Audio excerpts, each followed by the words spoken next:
अस्सलाम वालेकुम। आज के इस लेक्चर में हम काइंड्स ऑफ सेंटेंस करेंगे बेस्ड ऑन पर्पस। पिछली वीडियो में हमने बेस्ड ऑन स्ट्रक्चर किए थे, जिसमें हमने simple, compound, complex and compound complex cover किए थे। आज की इस वीडियो में हम पर्पस के लिहाज से जो सेंटेंस की टाइप्स बनते हैं वो करेंगे। इसमें सबसे पहला जो सेंटेंस है वो है डिक्लेरेटिव। ये तकरीबन हमारे पास 4 बनते हैं, ठीक है, ये मैंने नीचे लिखे हैं। सबसे पहला जो होता है दैट इज डिक्लेरेटिव सेंटेंस। तो डिक्लेरेटिव सेंटेंस क्या होता है? It makes a statement or expresses an opinion. It ends with a period. जरूरी बात इसमें यह है कि वो सेंटेंस जिसमें कोई स्टेटमेंट हो, कोई आम बयानिया हो, ठीक है, या कोई आम राय इसमें बयान की गई हो, तो उस सेंटेंस को हमने डिक्लेरेटिव सेंटेंस में इंक्लूड करना है। और इस सेंटेंस के आखिर में हम फुल स्टॉप लगाएंगे, पीरियड लगाएंगे। ये पॉजिटिव सेंटेंस भी हो सकता है और ये नेगेटिव सेंटेंस भी हो सकता है, ठीक है। मिसाल के तौर पर the sun rises in the east. अब देखिए, the sun rises in the east में सिर्फ एक स्टेटमेंट है, ठीक है ना, या एक फैक्ट है पॉजिटिव सेंस में, और आखिर में फुल स्टॉप है यानी पीरियड है। तो ये पूरा सेंटेंस जो है ये पर्पस के लिहाज से क्या हो गया? डिक्लेरेटिव सेंटेंस हो गया। अगर हम इसको स्ट्रक्चर इसको कवर मतलब को देखें स्ट्रक्चर के लिहाज से, तो ये एक इंडिपेंडेंट क्लॉज है, क्लॉज में इंडिपेंडेंट क्लॉज है, और सेंटेंस में सिंपल सेंटेंस है स्ट्रक्चर के लिहाज से, लेकिन पर्पस के लिहाज से ये क्या है? डिक्लेरेटिव सेंटेंस है या असर्टिव सेंटेंस है, ठीक है। द स्काई इज ब्लू, इसके बारे में भी सेम मतलब जो नॉलेज है, मसलन ये डिक्लेरेटिव है, इसमें एक बयान है, स्टेटमेंट है, और इसके अलावा ये इंडिपेंडेंट क्लॉज है। जब इंडिपेंडेंट क्लॉज हो गया तो ये सिंपल सेंटेंस है, ठीक है। तो स्ट्रक्चर के लिहाज से सिंपल सेंटेंस, लेकिन पर्पस के लिहाज से डिक्लेरेटिव सेंटेंस। और यहाँ नीचे भी जितने भी सेंटेंस एग्जांपल्स है, she loves to read novels, they are going to the beach tomorrow, the cat is sleeping on the couch and he works as a teacher. ये सारे जो है ये सिंपल सेंटेंसेस भी है, लेकिन डिक्लेरेटिव सेंटेंस भी है। नेक्स्ट जो टाइप है, काइंड है पर्पस के लिहाज से सेंटेंस का, दैट इज इंट्रोगेटिव सेंटेंस। अब इंट्रोगेटिव नाम से ज़ाहिर है क्वेश्चन सेंटेंस है। ये क्या करता है? Ask a question. इसमें हम कोई सवाल पूछते हैं और इसमें इसके आखिर में हम क्या लगाते हैं? क्वेश्चन मार्क लगाते हैं, ठीक है ना। ऊपर जो डिक्लेरेटिव सेंटेंस था उसके आखिर में पीरियड था यानी फुल स्टॉप, यानी यहाँ देखिए ईस्ट के बाद देखिए ब्लू के बाद देखिए, लेकिन यहाँ क्वेश्चन मार्क होगा, साइन ऑफ इंटरोगेशन होगा, और इसमें हम क्वेश्चन पूछते हैं। मिसाल के तौर पर व्हाट इज योर नेम, तो व्हाट्स योर नेम इसमें एक क्वेश्चन पूछा गया है, तो इस किस्म सेंटेंस को हम कहते हैं इंट्रोगेटिव सेंटेंस। समझ आ गई बात? दूसरा देखिए, what is your favourite colour, ये भी क्वेश्चन है। ये क्वेश्चन, ये फर्स्ट टू जो है ये इंफॉर्मेशन क्वेश्चन है, WH वर्ड से शुरू हो गए हैं। अब ये क्वेश्चन जो है, did you finish your homework, ये सिर्फ हेल्पिंग वर्ब से शुरू हो गया है, इसको हम यस नो क्वेश्चन फिर कहते हैं, ठीक है। यानी पूरा सेंटेंस क्या है? Interrogative sentence.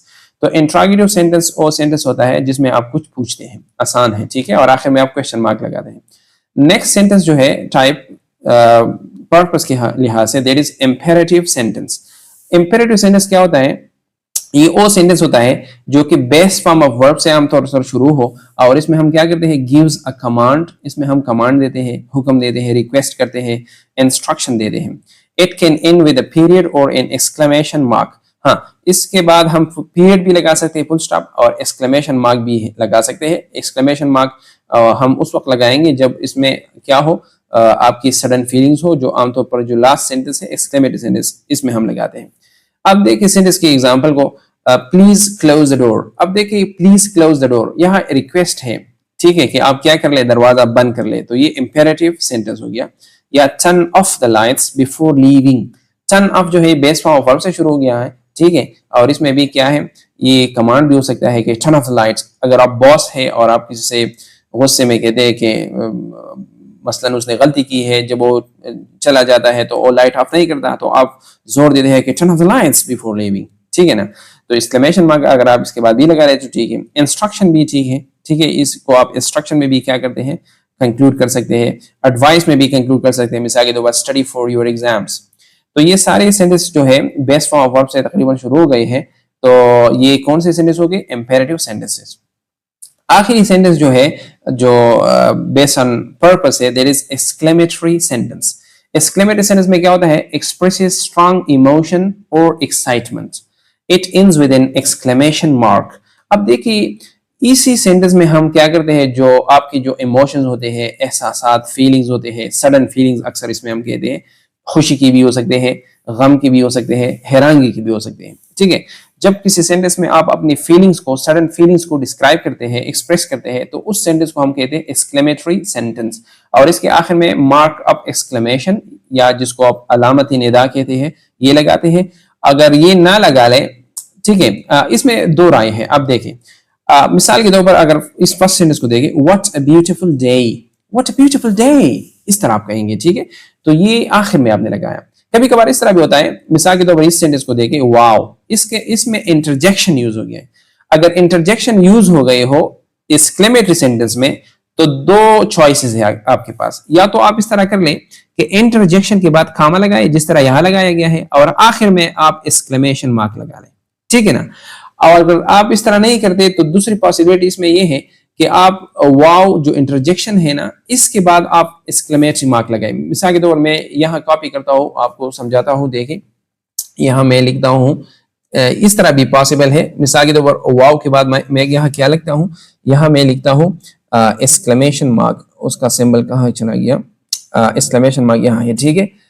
यहाँ मैं एक्सक्लेमेशन मार्क लगाता हूँ, लेकिन फिर आपने क्या करना है, ये इस एक्सक्लेमेशन मार्क के बाद जो वर्ड होगा वो कैपिटल होगा। तो दैट में क्या करता हूँ, कैपिटल लिखता हूँ। आखिर में जो इनक्रेडिबल है ना, इनक्रेडिबल, अब इनक्रेडिबल के बाद मैं फुल स्टॉप लगा लूं तो भी ठीक है। अगर फुल स्टॉप की जगह में फिर एक्सक्लेमेशन मार्क लगा लो तो भी ठीक है। ये कब मुमकिन होगा, जब आपने यहाँ मार्कअप एक्सक्लेमेशन लगा लिया, ठीक है, तो आखिर में फिर जरूरत नहीं है। अगर लगा भी लिया तो भी ठीक है, न लगाए, सिर्फ फुल स्टॉप लगाए, यहाँ ऑलरेडी लगा है तो फिर जरूरत नहीं है। तो ये आपने लर्न करना है, ठीक है। जब इंटरजेक्शन यूज हो तो इंटरजेक्शन के बाद हम खामा भी लगा सकते हैं, एक्सक्लेमेशन मार्क भी लगा सकते हैं। अगर खामा लगाया तो आखिर में एक्सक्लेमेशन मार्क लगाए, अगर एक्सक्लेमेशन मार्क यहाँ लगाया तो फिर नेक्स्ट वर्ड कैपिटल से स्टार्ट कर ले, और आखिर में आपकी मर्जी फुल स्टॉप लगाते हो या एक्सक्लेमेशन मार्क लगाते हो। व्हाट अ सरप्राइज, ये भी एक और एग्जांपल है, ठीक है। तो ये आज का वीडियो था, kinds of sentence based on purpose, जिसमें आपने 4 सेंटेंसेस कवर किए, declarative, interrogative, imperative and exclamatory sentence. उम्मीद है आपने कुछ सीखा होगा। फिर भी कोई मुश्किल हो तो आप कमेंट सेक्शन में पूछ सकते हैं। इंशाल्लाह I will try to clear that confusion for you. फिलहाल ये काफी है। Thank you for watching.